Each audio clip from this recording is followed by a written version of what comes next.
Hi, welcome to Finding Time for Self-Care. My name is Bertina, and I'm the owner of a New You Self-Care Wellness Center in Bowling Green, Kentucky. Today, we're going to talk about what self-care is and isn't, and ways that you can find time for self-care. Now, self-care, the term gets knocked around all the time, and people tend to think that it's where you have to go to these big spas and spend a lot of money, do massages every day. That's not necessarily self-care. Self-care is not forced upon us because when people start saying, well, you have to do self-care, that kind of defeats the purpose. It makes you get more nervous and more anxious and you can't relax. Self-care is also not constantly doing things for others, making sure that you make time for you. And again, it's not spending a lot of money. A lot of the things that I will suggest here today are things that you can do just simply in your own home. So, what is self-care? Well, self-care is anything that helps your mind, your body, and your soul.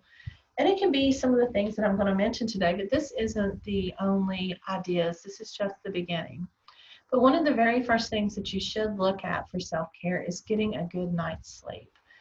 And everyone says, oh, well, it's kind of hard because I stay up, I've got kids, they're awake, I've got a work schedule, things like that. Well, as best as you can, make a sleep schedule, a sleep routine. Your body gets into this rhythm, and if it has a regular routine, then it can charge up and power up a lot more and give you more energy. So, for example, if you have kids or not, begin winding down with no electronics for about an hour before you want to go to bed. So if you're planning on going to bed around 10, about 9 o'clock, put away the electronics. Start doing things to allow your mind to slow down. Maybe take a bubble bath. Maybe have the kids take a bath. A warm bath kind of soothes everyone. It allows your body just to kind of relax and get you ready for bed. Reading, whether it's to your kids or just reading something for yourself, take that time. Maybe that might be the time for you to journal or meditate. That will be a few things we'll talk about in some of the later videos. So, sleep schedule 10 o'clock to 6 a.m., 7 a.m. So, making sure that you are up at the same time every morning. And I know some of you all are going to go, but my kids stay awake, or I do this or I do that. If you get your kids on a schedule just like yours or near yours, they go to bed before you and get up a little bit after, then you have some me time. And that me time is perfect self-care. So getting up about 6 or 6:30 or a half hour before the kids get up and take that bubble bath, or take that time to really spend time with yourself and doing what you're wanting to do, maybe reading or going out on the front porch and having that cup of coffee or cup of tea, walking around, maybe the block, petting your pet. Your pets are great for self-care. They're always there and want to love on you. So setting that routine. So how can you do the routine? Well, I have a couple of journals here that I use. This one here is one that has months, and then when you open it up, it also has hours. So go ahead and schedule your sleep time. Write down 10 o'clock to say 6 o'clock. Write down from 9 to 10 that you are going to, this is your relaxing time. That may be making a to-do list for the next day, working on the schedule for the next day. 6 or 7 o'clock, it may be having a quiet breakfast to yourself before the kids get up. It may be, as I said before, the coffee on the front porch. Things like that, just taking time. Or it could just be sitting in bed thinking about how positive your day is going to be. Then make sure you schedule in work and, of course, the children's chores and things like that. But throughout the day, also schedule time for you to eat. A lot of times we forget to eat, and that causes us to get run down, causes health problems, causes other issues. If you don't write down time to eat, then you are you're hurting your own body. And making sure it's nutritional, not running through the drive-through and getting a cheeseburger, trying to get a salad, trying to even cook, meal prep for the whole week. Sometimes people on Sundays will take out a chunk of time and meal prep for the entire week. And that way you know what you have. You're not rushing in the morning time. You already have planned the nutritional stuff, the fruit, the veggies, and all of that, and it's all ready for you. All you have to do is grab it when you get ready to go to work. And meal prepping for kids for your family and everything really does save a lot of time. It seems like when you are doing it, oh, this is going to take me a couple of hours. But think about if there's something that happens in the morning time that's unexpected. You have your meals already set for the day. Another thing that you can do is feeding your soul spiritually. We're talking about our bodies for a bit. What about our spirituality? Some people decide to get up in the morning and do yoga and meditation. Those are spiritual practices, and we'll talk about those in a later video.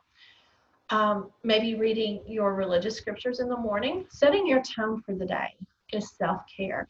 If you get up out of bed and you stub your toe and you're fussing and talking about how terrible of a day it is, that's the kind of day it's going to be. But if you take time and you really set your tone, you read your scriptures, you read affirmations, some kind of positive activity in your journal, then that's setting your day for what you want it to be. And then schedule some time in the evening, maybe that hour time before bed, to go back and look at what it is, how your day went. How did that scripture, how did that affirmation, how did that journal prompt really work? I've got one journal that I do, that I've created, that I've published, and it has the journal prompt here. And you write about it in the morning, and then in the evening, you do a reflection. So it's called Mindfulness, and it's just a very simple book that I have on Amazon, and it just helps me keep a schedule each day. Another thing is getting exercise. Now, I know what you're going to say. I don't have time to go to the gym. I don't have money to go to the gym. You don't have to go to the gym. One of the later videos we're going to do is going to show you how to do these 10-minute exercises in no time. And yes, getting 10 minutes worth of exercise throughout the day, multiple times through the day, is the same benefits as going to the gym for an entire hour. So scheduling in your exercises. Hey, taking a commercial break from that Netflix. In between where it says you want to go to the next episode, pause that Netflix. We'll do some exercises and come back. So schedule that. Emotionally, processing how you feel. Speaking of how you feel, talking about how you feel, what you think, how things affect you is self-care. Holding in and not talking about what you think or feel is the exact opposite. It causes stress, which causes dis-ease in the body, which eventually causes disease in the body. So finding a friend that you can vent to, talking to your significant other, journaling, going to therapy. Right now there's the telehealth that's going on with the teletherapy.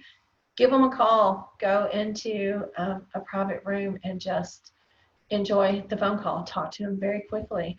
There also have chats that you can speak to with therapists, or just text a friend. Say, hey, this is what's going on today. I need your input, things like that. Now, these next two is kind of a little bit different, considering that we have been in quarantine and everything. But the first one is spend time with people and families. And I'm going to do a video on that a little bit later as well. But take time, pencil in time. That doesn't mean that every day you have to go hang out with your friends or whatever, but spend time just with your child. Going over their homework, talking about how their day was, what is their favorite cartoon. Asking your significant other how their day at work was. Even if you're like me, I'm in here doing my work and my boyfriend's in his room doing his work, and we pass in the hallway and we're like, hey, how's work going? Spend some time. And also do Zoom, do video conferencing with people. Don't lose connection with people. There is the belief that we need physical touch and physical interaction, but right now that's not always possible. So make the best of it by spending time with people, maybe even doing going outside and sitting and just yelling at your neighbor across the road and saying hello for a few moments. Now the opposite of that is spending time by yourself. And you're like, okay, I may be in quarantine, or it's just me and the kids, I'm always by myself.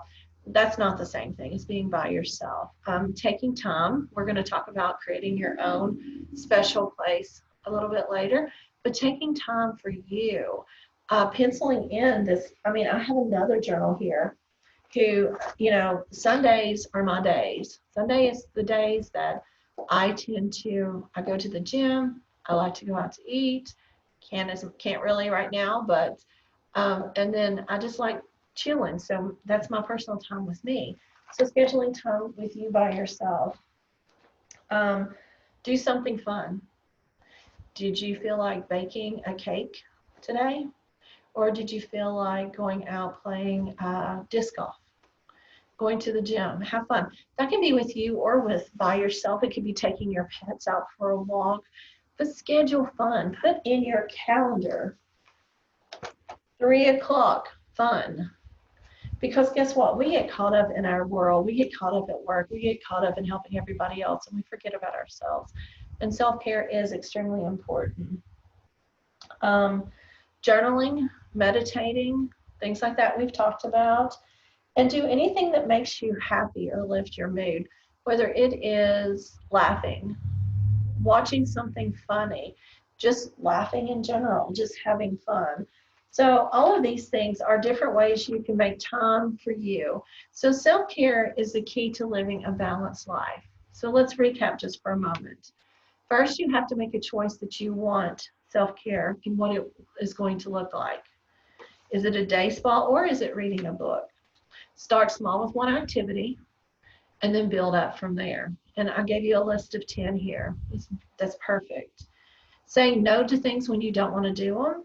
And that doesn't mean that you don't ever want to do them. That may be going, okay, I may do this in September.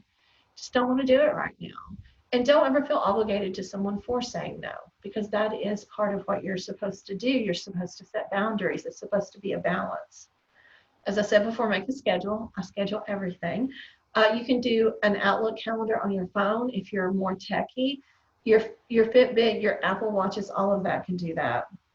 Once you create a routine and do this, you'll notice that it won't be as hard. At first, you may be hitting the snooze button a few times. You may decide that there is something that that you're not wanting to do, but keep a routine.